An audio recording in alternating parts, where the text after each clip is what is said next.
interview chez lui. L'homme de Dieu n'était pas content. Ils ont toqué à sa porte, il est sorti. Il dit que non, nous sommes venus pour une interview, tout. Il dit l'interview. Pourquoi? Ils ont dit vraiment, vous êtes un homme respecté dans la nation aujourd'hui, Dieu vous utilise puissamment. Vraiment, nous voulons vraiment vous poser quelques questions, tout ça. Il dit pour que vous posez les questions, c'est pas ici que ça a commencé. On retourne en arrière, où ça a commencé. Là, vous allez poser bien les questions. Vous avez vu? Eux, ils voient ce qui est beau aujourd'hui. Ils ne connaissent pas ce qui est l'enduré. Il dit comme ça, vous débarquez chez moi, vous allez poser des questions. Mais ce n'est pas ici que ça a commencé. L'histoire a commencé quelque part. Il faut qu'on parte à l'origine. Pour que je retourne dans mon passé. Si vous avez réussi à retourner dans mon passé et envoyer le passé sur mes yeux, je vais répondre à vos questions. Et les gens sont partis. Vous voyez? Donc, dire à quelqu'un que non, je vais être utilisé puissamment comme telle personne, c'est pas mal. Hein? C'est un vœu, c'est un désir. C'est pas mauvais en soi. Mais il y a un prix à payer dedans. Je préfère que l'on prie pour dire Seigneur, utilise-moi tel que tu veux. Selon que tu as prévu dans ma vie. Moi tel que tu veux. Selon que tu as prévu dans ma vie au nom de Jésus. C'est mieux. Voilà. Parce que moi aussi, j'avais fait une prière comme ça. J'ai dit, Seigneur, donne-moi l'onction d'Élie. Je veux l'onction d'Élie. J'ai prié pour ça. Et un jour, Dieu est passé par le canal d'une femme. Le Seigneur m'a dit par la bouche de cette femme, je te donne l'onction d'Élie, mais tu vas vivre 2 semaines. Et puis il dit, bon, c'est bon. C'est plus la peine.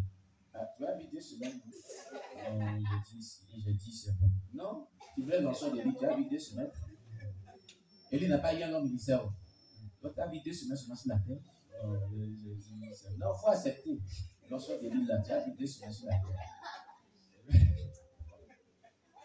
Tu voulais l'onction d'Élie, non? Voilà ce qui suit ça. 2 semaines sur ma vie et puis c'est fini. Sans mariage, rien. Sans même un descendant, rien. Ça te suffit, c'est bon, non? Non, c'est ce qui est bon. Vous avez vu? Il y a des prières qu'on ne fait pas. Amen. Voilà. Il est bon de prier et dire au Seigneur, utilise-moi comme tu veux, selon ta volonté. Selon ce que tu as prévu faire dans ma vie sur la terre, au nom de Jésus. C'est la meilleure prière qu'il faut faire. Amen. C'est elle qui est bonne. Voilà. En dernière position, je ne vais pas être long. Je retiens que le fondement de l'onction, c'est la pureté du cœur, de la pensée et de l'esprit. C'est aussi l'obéissance au Saint-Esprit. Amen. Vraiment, il faut dire que depuis que moi j'ai accepté le Seigneur, c'est ici que, parce que, comme je l'ai dit, quand le Seigneur s'est révélé à moi, Dieu m'a dit une parole, il m'a dit, laisse-toi conduire par mon esprit et tu feras mon œuvre. Et moi, j'ai dit, de me laisser conduire par ton esprit, comment? Moi, il ne faut pas faire ton œuvre. Moi, il ne faut pas chercher quelqu'un d'autre. Et il a été frappé. Mais je ne comprenais pas, au fait, c'est quoi, laisse-toi conduire par mon esprit. Donc, comment j'ai accepté le Seigneur? Pour moi, c'est sortir, aller évangéliser, aller prêcher la parole, être dans l'église. On fait tout ce que Dieu veut, quoi.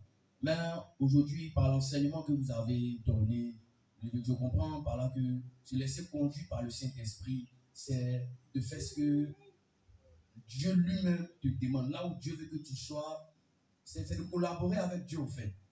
C'est de collaborer avec Dieu. Et vraiment, je bénis le Seigneur pour cette exhortation, que le Seigneur vraiment nous donne la force de collaborer avec son esprit. Amen, amen, amen. On acclame le Seigneur Jésus. Alléluia. Oui, qui d'autre aussi a retenu quelque chose de très important dans ce culte de ce dimanche?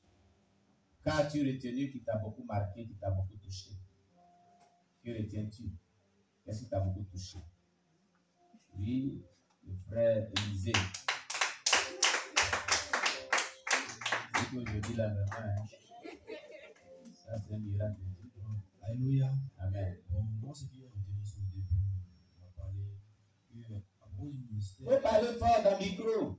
À propos du ministère d'un homme de Dieu, bon, les débutants qui commencent. Bon, si tu commences ton ministère, c'est que Dieu t'a ordonné de faire, tu dois les respecter. Les principes, si Dieu t'a dit, tu dois être un évangéliste, tu dois exercer sur le ministère de l'évangélisme. Si Dieu t'a dit que tu dois être un prophète, tu dois exercer sur le ministère des prophètes. Parce que de nos jours, on constate que bon, les gens qui ont prié quoi. Quand on leur dit qu'ils vont servir Dieu, ils sont les appelés, ils sautent, ils font les tapages, c'est lui qui envoie ici, c'est lui qui envoie par là. Donc tout ça, on est fatigué de ça. Si Dieu t'a appelé, Dieu a précisé ce que tu dois faire. Et puis il faut écouter ton dévancier. Au moins, c'est ce qui est retenu.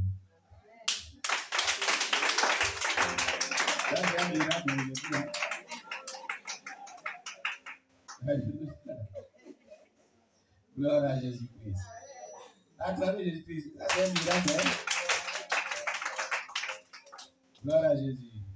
Qui d'autre aussi a retenu quelque chose qui l'a beaucoup marqué dans ce culte, ce qu'il a retenu, ce qu'il a compris. Amen. Oui, il n'y a pas quelqu'un d'autre? D'accord. Oui, il y a la maman. Une maman, on m'a donné un nom d'une maman qui va témoigner. Amen. Voilà. D'accord. Donne le micro.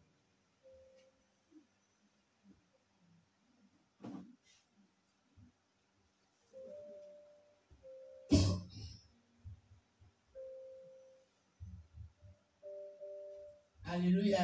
Amen. Je salue le peuple de Dieu. Amen. Ça fait quelque temps que je ne suis pas avec vous. Ce que j'ai compris, Dieu nous a parlé. Si Dieu t'appelle à son ministère, il faut vraiment tenir compte à ça. Amen. Tout ce que papa a dit ce matin, ça m'a vraiment pénétré. Parce que je suis vraiment incrédule et têtu. Quand je suis allé au mariage de mon enfant, son papa spirituel me disait, maman, qu'est-ce que tu veux? J'ai dit, comme quoi? Il dit, tu es trop incrédule. Dieu veut faire quelque chose avec toi. Mais pourquoi tu refuses même? J'ai dit, papa, pourquoi tu me parles comme ça? Il dit, si. Il dit, mais si on te dit d'enlever les bijoux, les boucles d'oreilles, tout ça là, puis tu es toujours, ça te fait quoi ça? Quand Dieu t'a créé là, tu t'es mis avec les bijoux ou bien les boucles d'oreilles? C'est la seule question qu'il m'a posée. J'ai dit non. Il dit, mais tu veux quoi? Dieu veut t'utiliser, mais tu ne veux pas te donner. Pourquoi? J'ai dit, on était dans la voiture, il m'a parlé jusqu'à fatigué. J'ai dit, j'ai compris. C'est lui qui a fait aujourd'hui. Si mon enfant s'est marié aujourd'hui, c'est grâce à lui. C'est par lui que Dieu a passé. Là, mon enfant était vraiment malade. C'est dans la maladie, Dieu l'a ressuscité et il a accepté Jésus. Parce qu'il était musulman. Amen. Et c'est comme ça. Donc, vraiment, je remercie le Seigneur. Hein, ce qu'il me demande, je néglige. Il me parle, Dieu me parle. Il veut vraiment faire quelque chose. Je vois des choses.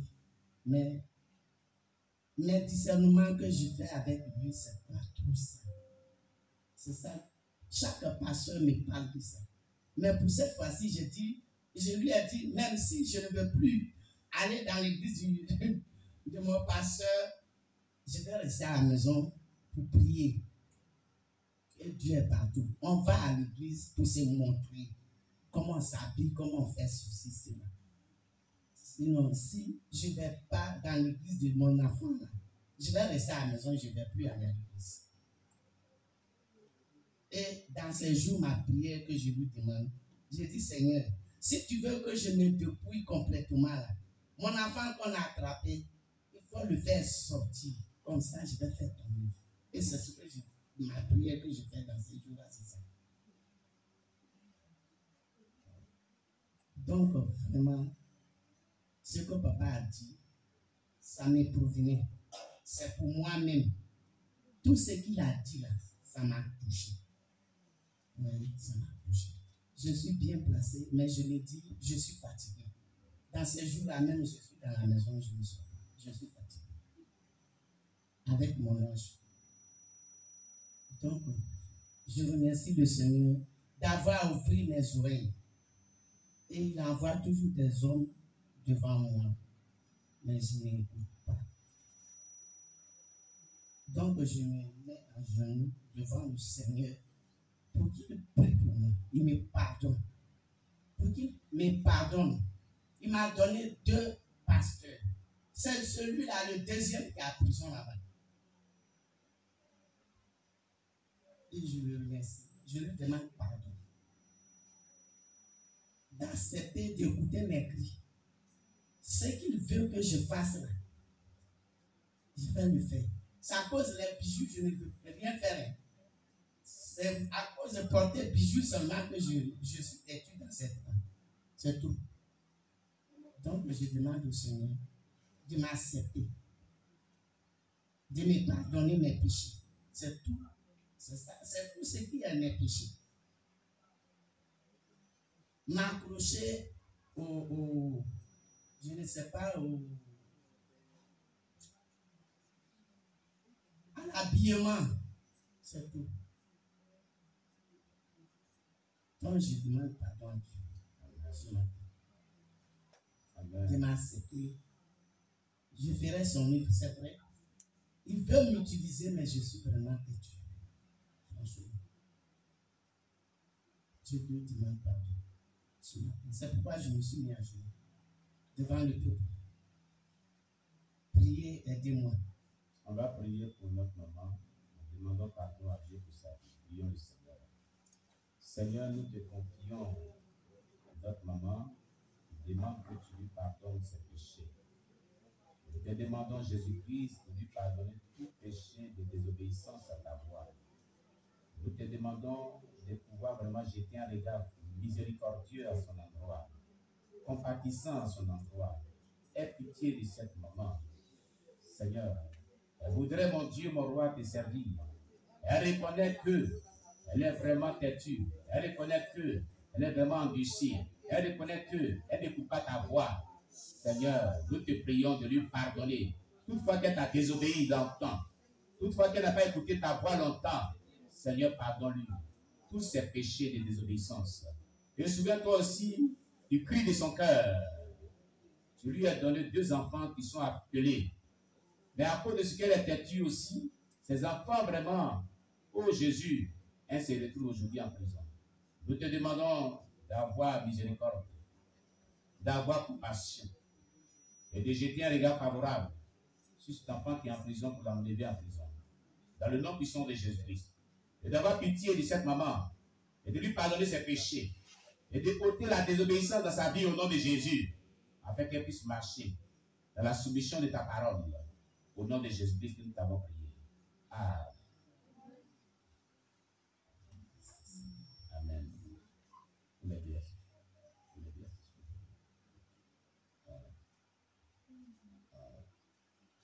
Mon témoignage, c'était pour remercier papa.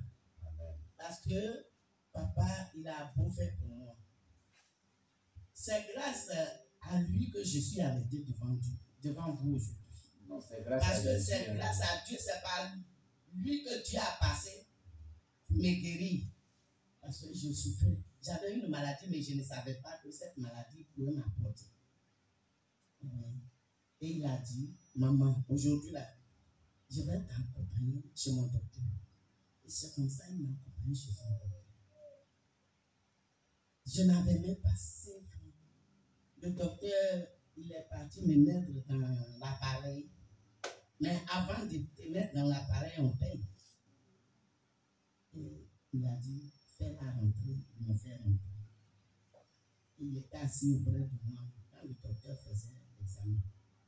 Il a détecté, la machine a détecté tout. Il a dit, il faut que vous déposez une somme pour que je commence ce traitement.